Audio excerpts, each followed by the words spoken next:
జరిగినటువంటి కొన్ని సంఘటనలు మీ అందరికీ తెలిసినవే. అయితే అందరికీ ముఖ్యంగా పార్టీలో ఉన్నటువంటి నాయకులకి, కార్యకర్తలకి అందరికీ తెలియజేసేది, పార్టీ ఒక నియమావళి కావచ్చు, లేకపోతే పార్టీ యొక్క సిద్ధాంతాలు కావచ్చు, పార్టీకి సంబంధించినటువంటి ఏ విషయాలైనా సరే మాట్లాడేటప్పుడు కానీ, ఎక్కడికైనా ప్రస్తావించేటప్పుడు కానీ పార్టీకి ఇబ్బంది కలగకుండా ఉండేటట్టుగా మాట్లాడాల్సిందిగా ప్రతి ఒక్కరిని కూడా కోరుతున్నాం.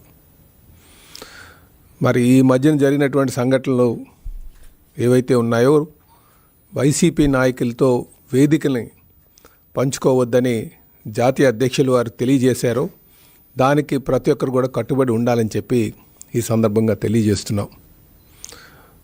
అయితే కొన్ని పరిస్థితుల్లో వ్యక్తిగత కారణాల వల్ల కావచ్చు, లేకపోతే అక్కడ ఉన్నటువంటి నేపథ్యం కావచ్చు, అలాంటి పరిస్థితిలో వెళ్ళాల్సినటువంటి పరిస్థితి వస్తే, నివాళులు అర్పించాల్సినటువంటి పరిస్థితి వస్తే అక్కడికి సమయానికి అనుకూలంగా మనం మాట్లాడి రావాలి తప్ప పార్టీకి విఘాతం కలిగించొద్దని చెప్పేసి ప్రతి ఒక్కరికి కూడా తెలియజేస్తున్నాం. ముఖ్యంగా మరి ఇప్పుడైతే నిన్న జరిగినటువంటి మరి ఉమా గారి విషయం అయితే ఆయన ఇచ్చినటువంటి వివరణ మీద పూర్తి సంతృప్తి చెందాం.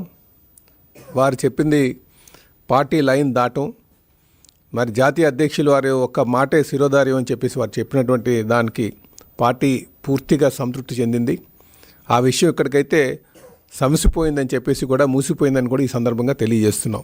అయితే మిగతా నాయకులందరికీ కూడా, ఇంకా వివిధ స్థాయిలో ఉన్నటువంటి నాయకులు కూడా తెలియజేస్తున్నా, ఈరోజు నాయకులు మాట్లాడేటువంటి మాటలు కార్యకర్తల్లోని, శ్రేణుల్లోని ఒక అభద్రతా భావం కావచ్చు, లేకపోతే ఒక కన్ఫ్యూజన్ క్రియేట్ చేసే పద్ధతిలో ఉండకూడదని చెప్పేసి తెలియజేస్తున్నాం అందరికీ. ఎందుకంటే మనం మాట్లాడే మాటలు, దాని ప్రభావం మన దగ్గర ఉన్నటువంటి నాయకుల మీద, కార్యకర్తల మీద ఉంటుంది. కనుక ఆ కార్యకర్తలకి ఆ కన్ఫ్యూజన్ లేకుండా మాట్లాడాల్సినటువంటి బాధ్యత మరి నాయకులపైన ఉందని కూడా ఈ సందర్భంగా తెలియజేస్తున్నాను. ఇదంతా కూడా గమనించాలి. మనం వేసేటువంటి అడుగు, దాని ప్రభావం కార్యకర్తల మీద ఉంటుంది, ఒక కన్ఫ్యూజన్ క్రియేట్ చేస్తుంది.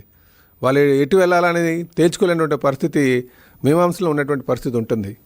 కనుక ఆ ఆట పరిస్థితులు ఉత్పన్నం కాకుండా ప్రతి నాయకుడు కూడా చూసుకోవాలని చెప్పి ఈ సందర్భంగా తెలియజేస్తున్నాం. అయితే ఇదే సందర్భంగా కూడా తెలియజేస్తున్నాం, మనం కూటమిలో ఉన్నాం కనుక కూటమి ధర్మాన్ని కూడా ప్రతి ఒక్కరు కూడా పాటించాలని చెప్పి తెలియజేస్తున్నా. అలాగే మనం రేపు వచ్చేటువంటి 2029 లక్ష్యంగా పెట్టుకొని ప్రతి ఒక్కరు కూడా వెళ్ళాలని కూడా ఈ సందర్భంగా తెలియజేస్తున్నా. అలాగే పార్టీ కూడా అన్నిసార్లు కూడా పిలిపించుకొని మాట్లాడే పరిస్థితిలో ఉంటుంది, ఎవరి మీద వెయిట్ వేయరు అనే ఆలోచనలు కూడా ఎవరు పడొద్దు. అంటే ఆలోచన ఏదో ఉదాసీనత ఉంది అనే భావనలో కూడా ఎవరు రావద్దని చెప్పి కూడా ఈ సందర్భంగా తెలియజేస్తున్నాం. పార్టీ ఎవరిని ఉపేక్షించేటువంటి పరిస్థితి లేదు. ఖచ్చితంగా ఎవరైనా సరే గీత దాటితే మాత్రం కఠినమైనటువంటి చర్యలు కూడా ఉంటాయని కూడా ఈ సందర్భంగా మేము హెచ్చరిస్తున్నాం ప్రతి ఒక్కరికి కూడా. ఎందుకంటే పార్టీ అన్నది, పార్టీ సిద్ధాంతాలు కావచ్చు, మా అధినాయకులు మన చంద్రబాబు నాయుడు గారు ఒక మాట మాకు శిరోధార్యం, దాన్ని ఎవరికి కూడా సరే ఆ శ్రేణిలో వచ్చేటువంటి కన్ఫ్యూజన్ క్రియేట్ చేయకుండా ఉండాల్సినటువంటి పరిస్థితి ఉంది. కనుక ఇది అందరూ కూడా గమనించండి అని చెప్పేసి ఈ సందర్భంగా తెలియజేస్తూ, అలాగే మనకి 2029 లక్ష్యంగా పెట్టుకోవాలంటే మరి పార్టీ ఇచ్చేటువంటి ఆదేశాలు ఏవైతే ఉన్నాయో, మన అభివృద్ధి సంక్షేమాన్ని ప్రజల మధ్యలోకి తీసుకెళ్లాల్సినటువంటి అవసరం ఉందని కూడా ఈ సందర్భంగా తెలియజేస్తున్నాం. నమస్కారం. ఆంధ్రప్రదేశ్ రాష్ట్ర భవిష్యత్తు కోసం, భావితరాల భవిష్యత్తు కోసం ఆ రోజు తెలుగుదేశం, జనసేన, బీజేపీ కూటమి ప్రభుత్వం ఏర్పాటు చేయడం, ప్రజలందరూ కూడా దాన్ని ఆస్వాదించి ఆంధ్రప్రదేశ్ రాష్ట్ర చరిత్రలో 94% స్ట్రైక్ రేట్తో కూటమిని గెలిపించినటువంటి పరిస్థితి కూడా ఈ సందర్భంగా మనం గుర్తు చేసుకోవాలి. ఈ యొక్క గెలుపులో ఆ రోజు చంద్రబాబు నాయుడు గారు కానీ, పవన్ కళ్యాణ్ గారు కానీ, వాళ్ళ యొక్క కష్టం, వాళ్ళ యొక్క శ్రమ, వాళ్ళ యొక్క త్యాగం, ఇవన్నీ కూడా మనం గుర్తుపెట్టుకోవాల్సినటువంటి అవసరం కూడా ఆ విజయంలో ఉంది అనే విషయాన్ని కూడా ఈ సందర్భంగా తెలియజేసుకుంటూ ఉన్నా. ఈ రకంగా అధికారంలోకి వచ్చిన తర్వాత ఈ కూటమి ప్రభుత్వం ఈ 2 ఏళ్లలో మనం చూస్తూ ఉన్నాం.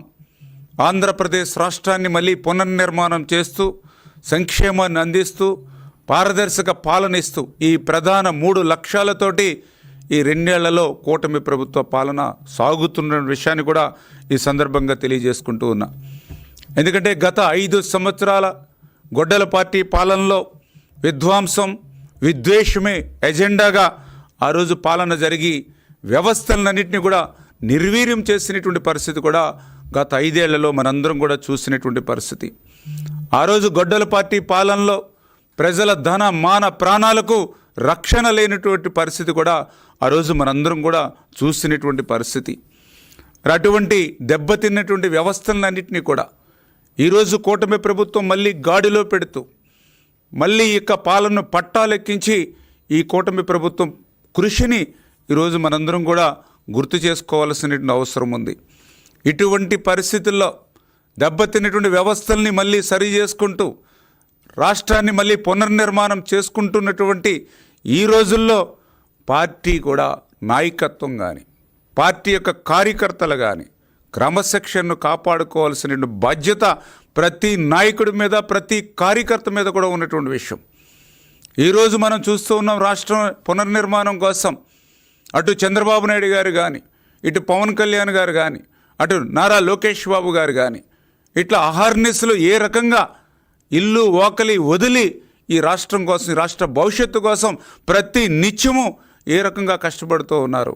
ఏ రకంగా ఈ 2 ఏళ్లలో, గత 5 ఏళ్లలో మరుగున పడిపోయినటువంటి అభివృద్ధిని మళ్ళీ ఏ రకంగా నిర్మాణం చేసుకుంటూ వస్తూ ఉన్నారు.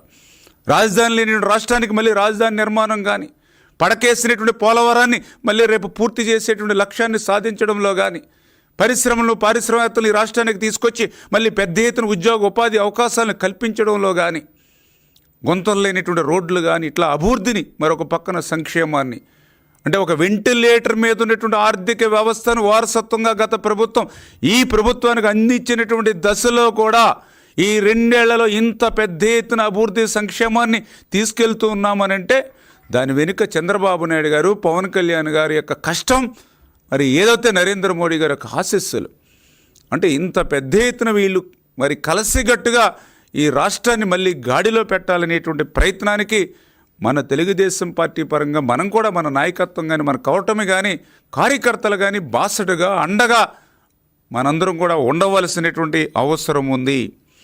అందుకే ఈరోజు ఏదైతే పార్టీ సిద్ధాంతం కానీ, పార్టీ క్రమశిక్షణ కానీ ప్రతి ఒక్కరికి కూడా సమానంగా వర్తిస్తుంది అనే విషయాన్ని కూడా దయవుంచి మరి పార్టీ నాయకత్వం కానీ, కార్యకర్తలు కానీ గుర్తుపెట్టుకోవాల్సిన అవసరం ఉంది. ఏ స్థాయి నాయకుడైనా సరే పార్టీ సిద్ధాంతాలకి, పార్టీ లైన్కి కట్టుబడి మాత్రమే పనిచేయవలసినటువంటి అవసరం ఉంది.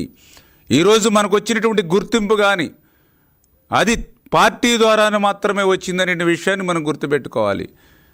ఈరోజు ప్రజలు మనకిచ్చేటువంటి గౌరవం పార్టీ సింబల్ ద్వారానే మనకు వచ్చిందనే విషయాన్ని ప్రతి ఒక్కరూ కూడా గుర్తుపెట్టుకోవాల్సిన అవసరం ఉంది. వ్యక్తిగతమైనటువంటి ప్రయోజనాలు, వ్యక్తిగతమైనటువంటి అభిప్రాయాలు కాదు, మనకి రాష్ట్ర ప్రయోజనాలు ముఖ్యం, రాష్ట్ర ఏదైతే అభివృద్ధి ముఖ్యం.